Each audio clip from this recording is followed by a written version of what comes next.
Be blessed by the divine. Do you have a busy brain? Does it not allow you to go to sleep properly? Here is the help.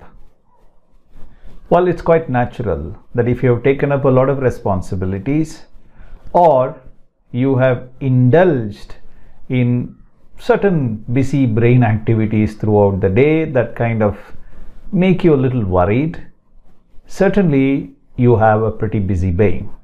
And that busy brain is something that you have trained yourself into.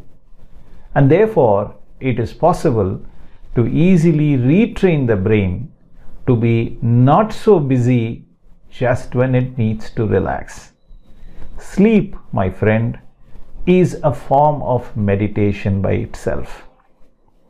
It is a wonderful nature-given gift for humans, such that nature can repair the body throughout the sleep duration. The body has trained itself, has exerted itself during the course of the day by doing various work or by your food habits, your thought patterns, and so on and so forth, that it needs to repair itself during the course of the night and be ready, fresh and energetic for the subsequent day. Now, if you don't get adequate sleep or if you don't get good quality of sleep, then the next day is going to be a nightmare for you. So therefore, it is important that we all get that 7 to 8 hours of sleep that we require for us to feel fresh and energetic throughout our life. How do we do that? Here are simple techniques for you to calm your busy brain. Now, why is the brain busy? Because it is used to indulging in numerous ways of thinking at any given point of time, perhaps due to personal reason, family reason, circumstantial reason, or social reason, or work-related reason, and so on and so forth. No matter what the reason is, the brain is yours. The mind is yours. You need to learn how to train your brain to be not so busy when you don't want it to be busy. You should not allow your brain to control you, but you should be able to control your brain. I'm sure you'll agree with me on that. Now, how do we do that? First and foremost is to train your brain, your mind, that is, to focus on dhyana. There are 4 ways of meditation.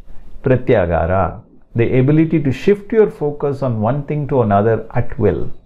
I'm sure you are pretty used to it and you can easily do that.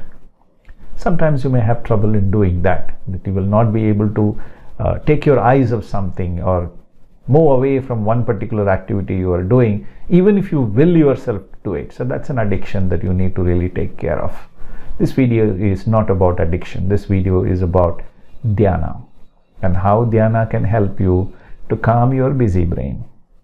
The second process is dharana, the ability to keep your mind focused at only one object or one thing at a time. I'm also sure that you are reasonably good at doing that when you want to. And if you don't have concentration powers, I have made several videos on concentration powers and I'll be happy to help you improve your concentration if you just put a comment on this video or send me a mail at guru@simplifiedkundaliniyoga.com. The third method that helps you to calm your mind is, and that's a surefire way of calming your mind, is to focus your mind on your own life force. And this is called dhyana. And this is the true form of meditation. And the 4th method is samadhi. When you realize that the primordial state, the all-pervasive surrounding pressure force with its unified energetic state, is the state from which even an ether energy particle to all of us have evolved from, and become one with that unified state. Such a state is ecstatic also called samadhi or nirvana. In that self-realized state, your brain is the calmest best. And this is possible only through Kundalini meditation. No other form of meditation can train your brain to go to theta level 4 to 7 cycles per second or delta level 0.5 to 3 cycles per second. There are of course many techniques to train you to be at the alpha level of frequency between 8 and 13 cycles per second. Well, let's assume that you have trained yourself to be at the alpha level through any meditation technique, including the sky yoga, simplified Kundalini yoga, simplified Kundalini meditation technique. Then you have to learn to listen to your mind in a calm state, in a listening state, in a silent state. The external silence is only a ritual. When your mouth is not talking, your mind observes itself. As you start observing your mental pattern, your thoughts, listen to it actively. Write it down. Write down what your brain is trying to tell you, what your mind is trying to be busy with.